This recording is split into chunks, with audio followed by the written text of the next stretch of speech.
Baik, di Sapa Indonesia Pagi kita masih membicarakan mengenai bursa bakal calon wakil presiden di sini. Masih bersama Mas Adi Praitno, Mas Habibur Rahman dan juga Mas Pipin Sopian yang membahas bersama kita pagi hari ini. Saya mau ke Mas Adi. Tadi ada sedikit pernyataan dari Mas Pipin yang mungkin menarik. Mas Adi, mungkin Anda bisa melihat bagaimana Anda membaca hal ini dan juga terkait dengan koalisi lainnya. Karena kita lihat kan ada beberapa koalisi di sini yang tampaknya mulai mendekati untuk mengumumkan siapa calon presidennya. Kalau misalkan Mas Pipin kan sudah nih koalisinya sudah mengumumkan calon presidennya sudah jelas gitu. Tinggal calon wakil presidennya siapa gitu. Tapi pernyataan dari Mas Pipin yang mengatakan bahwa PKS akan legowo. Ini juga menarik. Bagaimana targetnya lebih besar sehingga apapun keputusan dari koalisi ini PKS akan legowo. Bagaimana Anda membaca pernyataan yang sudah muncul di awal nih bisa dibilang begitu Mas Adi?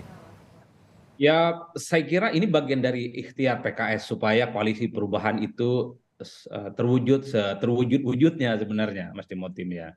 Karena kan kalau kita melihat argumen dari teman-teman Partai Demokrat misalnya, sampai kemarin itu kan ngegas juga persoalan cawapres. Andi Arief misalnya terang benderang itu, jangan menggunakan pola-pola yang kampungan untuk menentukan cawapres, tapi gunakanlah parameter instrumen ilmiah. Itu kan sebenarnya menegaskan kalau poros perubahan politik ini sampai saat ini ya persoalan cawapres menjadi variabel penting bagi PKS, sekalipun Pak Aher misalnya menjadi penting untuk dipinang oleh Anies, tapi untuk menyelamatkan koalisi perahu ini bisa berlabuh bersama di 2024 memang semua pihak harus mundur satu langkah gitu ya. Kalau semuanya harga mati, ya tentu poros perubahan ini hanya tinggal lama, tidak akan sampai pada pendaftaran KPU nanti di bulan Oktober sampai November ya.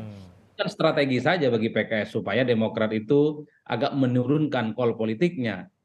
Jangan menuduh AHY itu harga mati. Jadi lebih lebih kepada memancing semua untuk ikut mundur sebentar gitu ya, mundur sejenak atau satu langkah gitu ya sebenarnya. Ini ajakan gitu ya.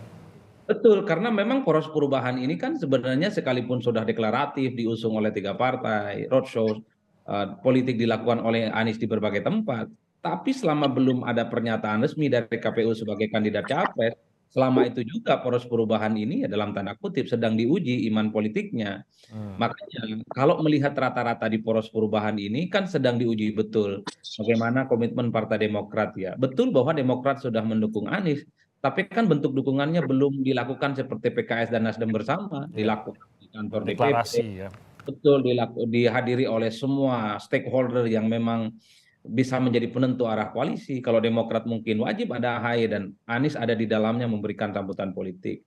Jadi inilah yang saya kira bahwa kalaupun toh ada kriteria politik yang disampaikan oleh setiap kandidat capres, oleh setiap poros politik, tapi the end of the day-nya sekali lagi ada sandera ambang batas presiden 20% yang saya kira memang ini harus berkompromi dengan keadaan politik. Anies memang menyebutkan begitu banyak kriteria, tapi kalau kehilangan satu partai, Partai Demokrat misalnya, rumit bagi poros perubahan ini bisa terwujud. Begitupun dengan PKB, tentu sedang diuji betul apakah cawapres yang bisa mendampingi Prabowo Subianto bisa diterima ataupun tidak. Ini adalah batu ujian sebenarnya yang sedang dihadapi oleh partai-partai menuju jalan panjang 2024. Pendaftaran kalau tidak salah Oktober sampai November ya Mas Timothy. Hmm. Kalau PKS dimundur selangkah, sebenarnya ingin menyelamatkan supaya poros perubahan ini bisa terwujud, bisa langgeng, dan iman politiknya bisa solid lah kira-kira begitu. Ini yang saya kira mengapa persoalan cawapres menjadi penting.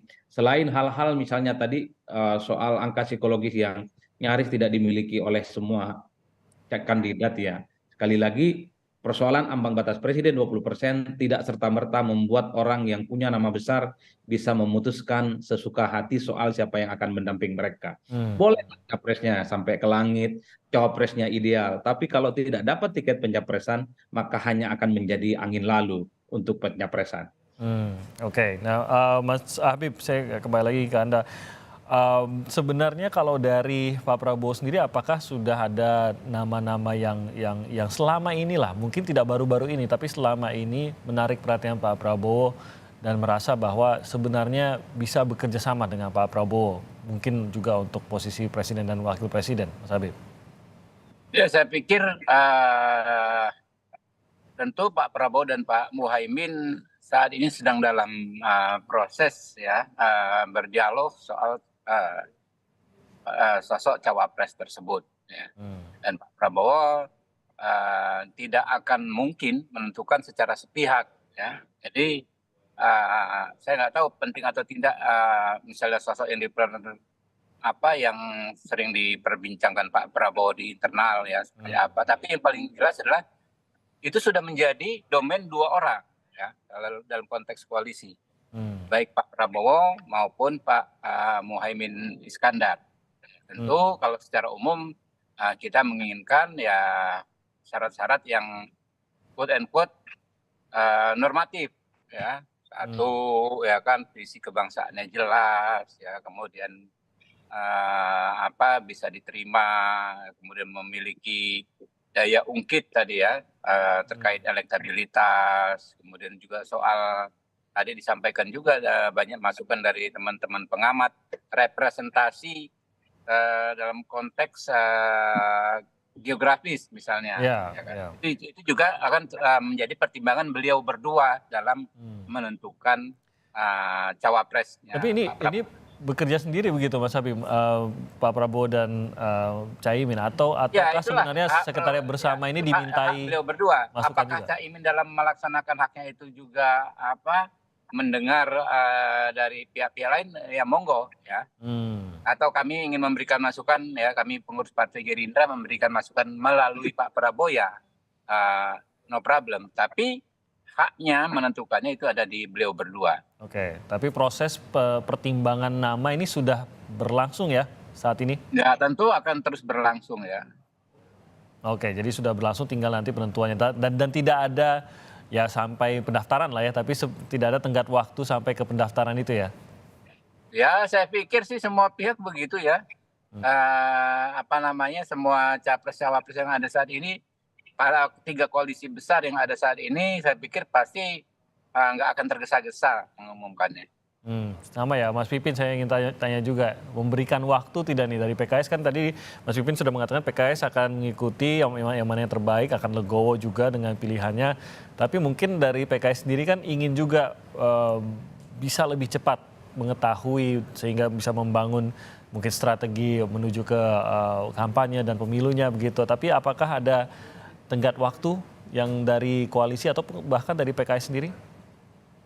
Jadi bagi kami cawapres ini adalah bagian dari strategi ya, strategi bagaimana kita bisa menang ke depan. Jadi elemen surprise juga kita perhatikan ke depan ya, dan fokus PKS saat ini adalah bahwa kami setelah deklarasi oleh Musyawarah Majelis Syuro kemarin disampaikan oleh Presiden PKS Haji Ahmad Syaihu pada tanggal 23 Februari ya, dengan memberikan peci hitam kepada Pak Anies Baswedan ya sebagai simbol bahwa PKS resmi. Keputusan Musyawarah Majelis Syuro nomor 8 ya yang kemarin disampaikan oleh Presiden PKS adalah jelas bahwa kita mengusung Pak Anies Baswedan. Tetapi beliau mengatakan kami tidak hanya mengusung tetapi ingin memastikan, ingin mengawal bahwa bakal calon presiden yang kita usung itu bisa menjadi presiden di tahun 2024 nanti.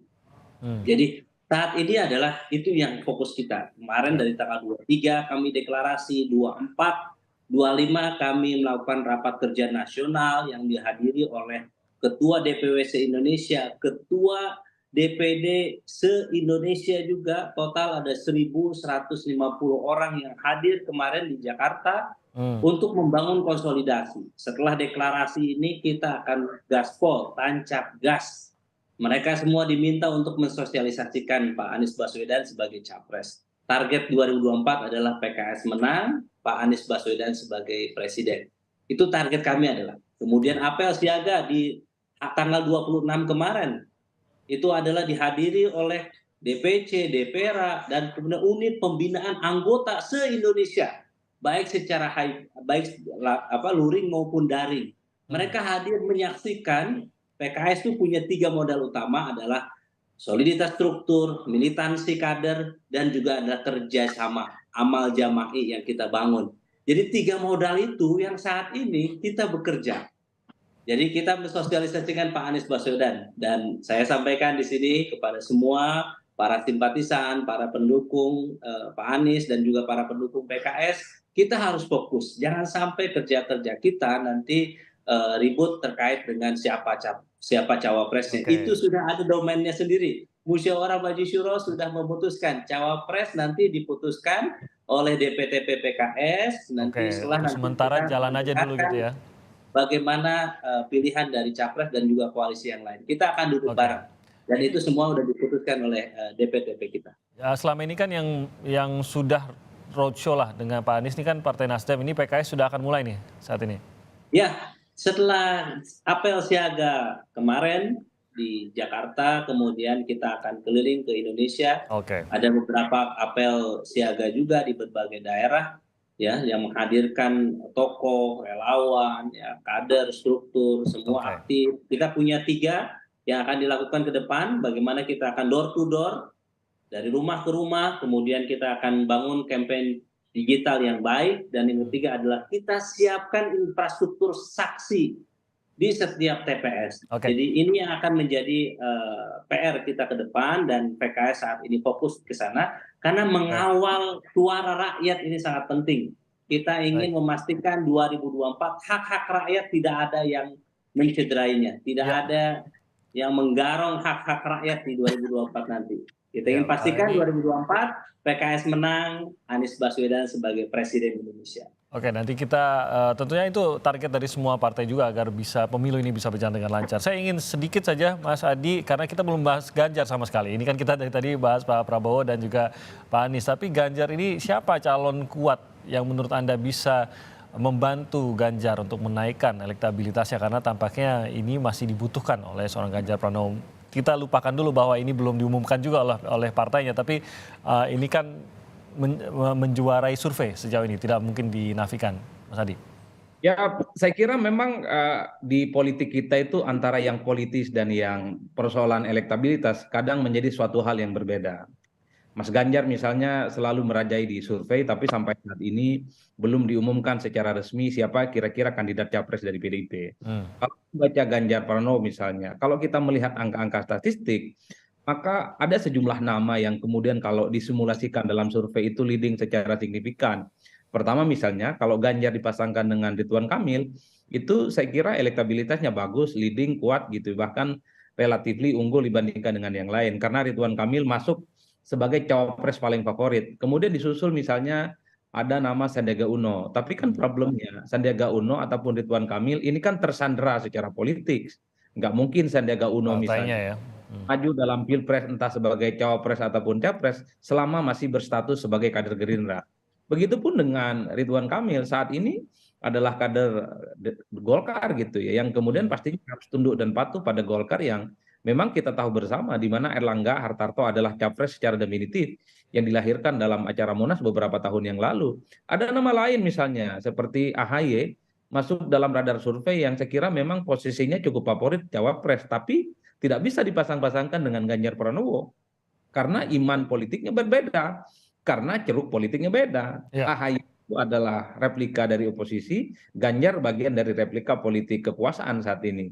Ada yang keempat, Bu Hovifah gitu ya. Bu Hovifah menjadi nama yang menurut saya cukup ideal menurut berbagai survei ataupun cukup unik karena dianggap memiliki 3 kelebihan tadi. Perempuan, memiliki basis teritori kekuatan politik di Jawa Tengah, di Jawa Timur maksud saya, yang terakhir adalah mampu mengonsolidasi kekuatan politik Nahdliyin.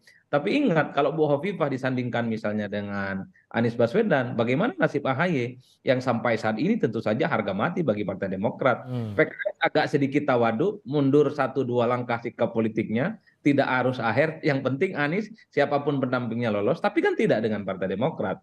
Variabel ini yang sebenarnya bisa menjelaskan Mas Timothy bahwa antara yang ideal dengan yang praktis seringkali menjadi rumit. Kalau melihat soal bagaimana anatomi kekuatan cawapres, ataupun misalnya Prabowo Subianto agak kuat juga kalau dipasang-pasangkan dengan Ridwan Kamil. Prabowo Subianto juga agak kuat kalau dipasang-pasangkan dengan Hovifah. Prabowo Subianto juga kuat kalau dipasang-pasangkan dengan Ganjar Pranowo. Jadi orang seperti Ganjar Pranowo bahkan Anies Baswedan itu bisa menjelma sebagai capres ataupun bisa menjadi sebagai cawapres yang bisa memberikan daya ungkit elektoral itu. Cuman problemnya ketika nama seperti Ganjar ataupun Ridwan Kamil, pertanyaannya adalah apakah ada poros koalisi yang secara terbuka untuk menerima mereka di tengah keinginan semua elit partai juga ingin maju. Kan ini yang sebenarnya agak rumit untuk dijelaskan. Ganjar elektabilitasnya tinggi, cuman kalau tidak diumumkan oleh PDIP sebagai kandidat capres, apa langkah selanjutnya yang dilakukan oleh Ganjar? Banyak yang berhak. Ganjar misalnya bisa keluar dari PDIP dan tidak bisa nyalon dari PDIP, mungkin bisa lewat KIB ataupun bisa melalui poros-poros lain. Karena dengan elektabilitas yang menjulang, tentu saja Ganjar ini menjadi barang bagus yang tentu saja begitu banyak diminati oleh poros-poros yang lainnya. Bahkan perubahan politik itu sebenarnya kalau Ganjar mau, oke juga tuh diduetkan dengan Anies Baswedan. Kan bahkan sejak lama Nasdem itu juga menyebut nama Ganjar Pranowo untuk dipasangkan dengan Anies Baswedan sebagai dua yang menurut mereka memiliki karakteristik yang sama dan memiliki elektabilitas di atas rata. Bahkan kita juga sempat mendengar beberapa waktu yang lalu Prabowo juga sedang mau coba untuk dipasang-pasangkan ya dengan Ganjar Pranowo karena dianggap memiliki elektabilitas yang cukup luar biasa. Oleh karena itu semuanya tergantung pada Ganjar. Andai tidak diusung oleh PDIP, bisa tidak gitu ya, bisa nyebrang ke poros politik yang lainnya. Apakah akan ada manuver sedramatis itu kita nggak tahu. Mungkin kita akan lihat ke depannya, tentunya kita akan mengikuti bagaimana perbincangan, khususnya pembicaraan antara partai-partai koalisi yang nanti akan menjadi penentu, maupun para calon presiden atau bakal calon presiden yang juga akan menjadi penentu siapa bakal calon wakil presiden mereka.